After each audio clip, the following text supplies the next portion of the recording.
శ్రీ వెంకటేశ్వర స్వామి అనేది లార్డ్ విష్ణు యొక్క అవతారం. కలియుగ భక్తులు రక్షించడానికి స్వామివారు భూమిపై అవతరించారు. అందుకే ఆయనను కలియుగ ప్రత్యక్ష దైవము అని పిలుస్తారు. ఆంధ్రప్రదేశ్లోని తిరుపతి సమీపంలో ఉన్న తిరుమల పర్వతంపై ఈ ఆలయం ఉంది.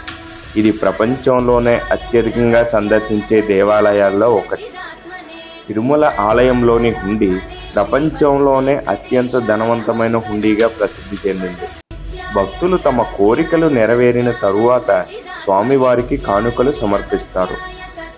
వెంకటేశ్వర స్వామి మరియు పద్మావతి అమ్మవారి వివాహం ఎంతో ప్రసిద్ధమైనది. ఈ కథలో భక్తులు విశేష భక్తిని పెంచుతుంది.